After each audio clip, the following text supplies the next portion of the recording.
Welcome to my kitchen, my rules. And as you can see, you get relaxedly brown today because I just got back from my run and it's strawberry season, which means there's also farmers market trips involved.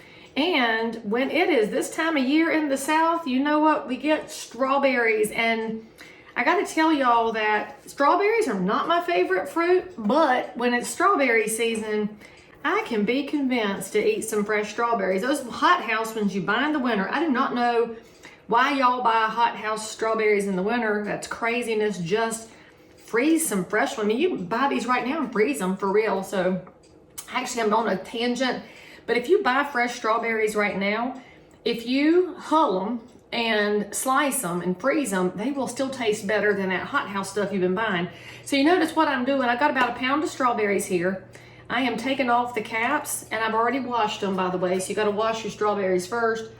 You can also do this with a regular knife. And before y'all ask me where I got this handy little tool, I don't have the foggiest idea. I either bought it at Lowe's Foods or Harris Teeter or Food Line, and I don't know who had it, and it was some several years ago. But if you ever see one, you should pick it up because it's got this little plunger on the top.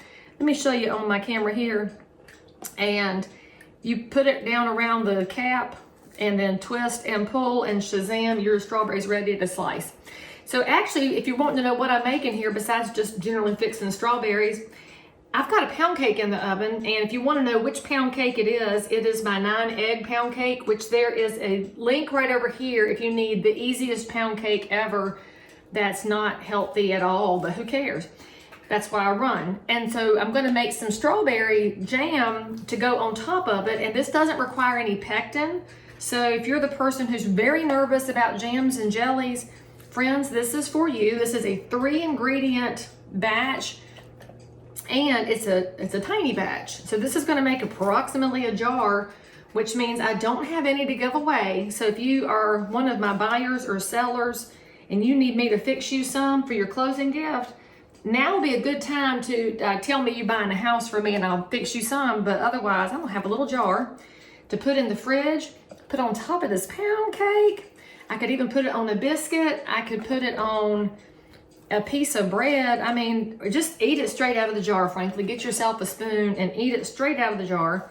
But because this is no pectin required, small batch, so your 3 ingredients that you need to have on hand are a pound of strawberries, fresh strawberries.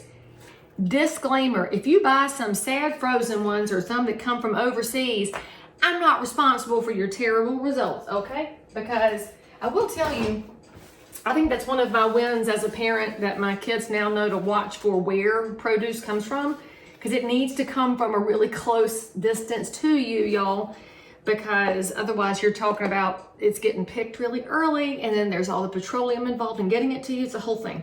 So anyway, the 3 ingredients you need a pound of strawberries, and they got to be capped. You need a lemon, because we're going to need about 2 tablespoons of fresh lemon juice, and you can use concentrate. I won't fight with you on that. And then, how are you going to make any small batch jam without Dixie Crystals? And so you need some good white sugar here, and Dixie Crystals, of course, is the finest of fine.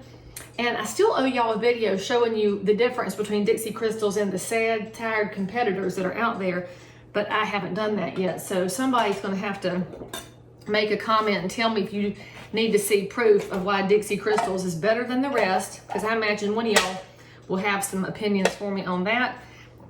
I'm going to use my trusty Pampered Chef juicer here. For those of y'all that asked where I got this juicer container, I bought it at a Pampered Chef party at somebody's house some several years ago, and I kind of miss the home parties. I wish they'd come back. That's where I got all my Tupperware. That's where I did Color Me Beautiful. Do y'all remember Color Me Beautiful? I want you to make a comment if you remember Color Me Beautiful. And what you might not be able to tell is I'm a winter, but actually I dye my hair blonde now because I'm bottle blonde. I guess I'm still a winter, but man, it was easy to have that color palette. Told me what to buy and what to wear. I don't know about y'all, I need more ease in my life. So anyway, that's a total side gig on that. So now we've got our strawberries all capped and hulled. Need to slice them, and the reason you slice them is just so they cook down a little bit faster. So I'm just going to do a little rough slice here. All right, so now we've got our strawberries chopped up. We're going to move them over to our saucepan, which I'm using my Dutch oven just because it sits on my stove top because it doesn't fit in the cupboard and it'll do a fine job. All right, so let's turn on medium heat. And for the record, the recipe calls for a real saucepan, but I just use the Dutch oven because it sits on my stovetop and is a very versatile piece. And if you're jealous of my bright orange Dutch oven, you should know I bought it at one of those bin stores that have cropped up where they sell all the cast off goods from Amazon, and depending on what day you go, you get a better deal. So I was all tickled that I got this brand new Dutch oven for, I think it was $7, maybe it was $10, regardless. I looked it up online and it was a smoking deal, so I was all excited to get it. So that's our pound of sliced strawberries, and now we need about 1.5 cups of sugar. And of course that's Dixie Crystals. I am not responsible if you use some other sad brand and then your results are terrible. So I'm just gonna tell you, you gotta be smart. So there's a cup, and that's too much. I'll make a little bit less than 1.5 cups because I don't want it to be crazy sweet. So let's go ahead and stir that down. All right, use my pretty spoon my friend Jamie sent to me because I love that. Now, if you're wondering if you need moisture in here, you actually don't, because the strawberries themselves will generate your moisture as they start to cook down a little bit. So we're gonna have that on a medium heat. You want to stir this a lot because the sugar can scald and the strawberries can scald. And so we're just gonna get them all mixed in here. And now you're gonna have a problem here too, friends, because the temptation will be strong to just eat these sugar-coated strawberries, because basically this is what a good strawberry pie would come from too. Maybe I should make y'all a strawberry pie. Tell me in the comments if you need to know how to make a good strawberry pie, because I might not make it if y'all don't ask for it, and then my family would be devastated because they wouldn't have the strawberry pie that they've been dreaming of. See, look how quickly the moisture comes in, and so we've only had it on the stove for, what, a minute? And you can already see the moisture is getting really good here. Let me show the camera. Let's see how that's coming in along. So what we're doing is we're trying to get this to a boil. And once it boils, we'll put in the lemon juice. And what that does is it will bring a little bit of acidity in. I mean, I'm always amazed by how quickly it goes from plain old dry strawberries and sugar to a nice liquidy version of itself. And I just keep chopping the strawberries bit by bit just to help it cook down a little bit faster. Okay, so now you can see that we're boiling by the little bubbles. And for those of y'all that are nervous about things, you're going to have a little bit of foam on the top because that's how the strawberries and the sugar operate. You need about 2 tablespoons of lemon juice. So 1, 2, and a little bit. All right. I'm going to stir that in, and then we will let it keep going for 15 minutes or thereabouts. Give it a chance to cook in and give those strawberries a chance to continue cooking down. Now, you don't have to stir it constantly, but you do have to stir it every so often to make sure it does not burn. It's another advantage to use it in the Dutch oven because being that enamel covering, it's less likely to scorch in this vessel. And we'll just check back in about 15 minutes when it's cooked down a little bit, and we'll be ready to cool it and taste it. Well, hopefully you did something fun while we were 15 minutes on the stove here. Like you did something fun like subscribe and hit notifications and click like on my video because you're having so much fun watching me make 3-ingredient jam in my running outfit. So we have been 15 minutes on the boiling now, and I reckon some people use a thermometer. I do not.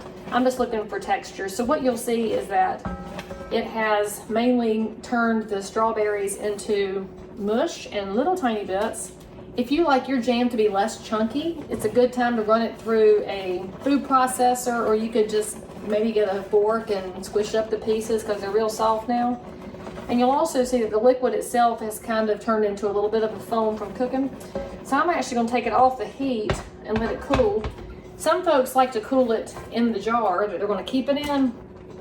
I myself like to keep it on this larger flat surface so it will cool faster. Because frankly, I'm going to want to eat some as soon as my pound cake comes out of the oven.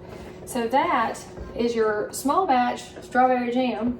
And actually, let me get a jar out and put a little bit into it so you can see what the final result looks like.